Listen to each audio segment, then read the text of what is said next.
সৰ্বদেৱী মঞ্চলৈ আহ্বান কৰিছো।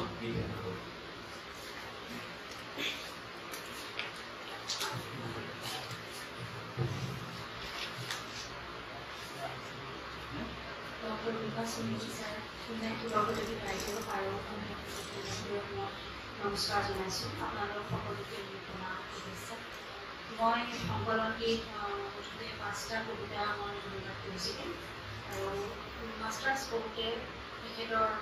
ডন এট পুৰী শীৰ্ষক সংগীত কবিতা আমাৰ কাৰিকুলামৰ অন্তৰ্গত আছিল। মই যিকেইটা কবিতা ইয়াত কৰিছোঁ তাৰ মাজত দুই এটা মই পাঠ কৰিবলৈ লৈছোঁ। প্ৰথম কবিতাটি হৈছে উকামুখ। মই তেখেতৰ উকামুখ প্ৰথম বৃষ্টি কোনে নিশা এটি নাৰীৰ শৰীৰৰ দৰে স্পৰ্শ অসহ্য উষ্ণতা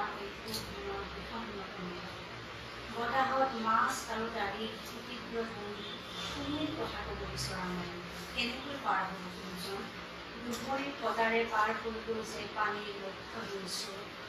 পৰ্বতৰ সমস্ত ভাগ হৈ পৰিছে পৃথিৱীৰ আত্মসত্যৰ বৰ্ষত প্ৰতিজন অন্তৰীমা খেলুৱৰ লোকজন উমতি শিৰৰ নগ্ন আৰ্তনাদৰ সজাত মৌন 4 বছৰীয়া প্ৰতি তাৰ প্ৰশ্নৰ সন্মুখত সকলো অসহায় যদিও তেওঁলোকে আৱৰি আছে তাৰ ধন আৰু এই সন্ধ্যাও কালিৰ দৰে নিৰৱ বৰষুণৰ পাতিনলিত অন্ধকাৰৰ মন্থৰ আন্দোলন ঘৰমুখী সেই নকল নলিচ যুৱতীৰ সেমেকা দুচকুলৈ সোমাই গৈছিল ছায়াৰ পূজা কিন্তু বিচাৰি পোৱা নাছিল উভতনিৰ পৰা অন্ধকাৰাই কেনেকৈ এৰি দিয়ে ডাৱৰৰ মাজেৰে তাৰ উজ্জ্বল পোহৰ সৰুবাৰ বাগিচাৰ ইটো নকৰাই মাও মাওকৈ জাৰ পেলাইছে তোমাৰ সমুদ্ৰাহেও ফুললৰি সাজি হৈ গৈছে আৰু শুই পৰিছে অন্ধকাৰ কোঠাবোৰ পাতি। দ্বিতীয় কবিতা মাথো সন্ধ্যা। অসীম অনন্ত মাথো সন্ধ্যাই মোক চুই যায় যি শকতি তাৰ নাই যাৰ নাৰীত্ব শিশুকুলৰ সোণেৰে ক্ষিপ্ৰ পৃথক হৈ উঠে দূৰে দূৰে কঢ়িয়াই আনে বিলাস আত্মাৰ সৌন্দৰ্য আৰু নৈকট্য পুৰণৰ তাগিদহীন শৰীৰলৈ সন্ধ্যা উভতি অহা ঘৰচিৰিকাৰ ক্লান্ত জাতক মই পাহৰি যোৱা কোনো এজনৰ স্তব্ধ বাহ মোৰ পূৰ্ণ শস্য চপোৱাৰ পিছত নৈপৰীয়া উদং পথাৰে মেলি দিছে বিস্তীৰ্ণ ভাষা দীৰ্ঘদিন মৃতসকলৰ অস্থিৰ বহুত বিশ্বাস মোৰ জীৱন সঁচা যেন নেদেখো যদি মোৰ কোনো অধিকাৰ আছে কি অসাধাৰণ কৰোণাৰে বিচিতিয়াই মোৰ দুখলৈ চাই এই সন্ধ্যা আছিল নেকি মাথো এক কল্পনা বহুকাল ধৰি জনমে জনমে মানুহে কৰ্ষণ কৰা এক অভ্যাস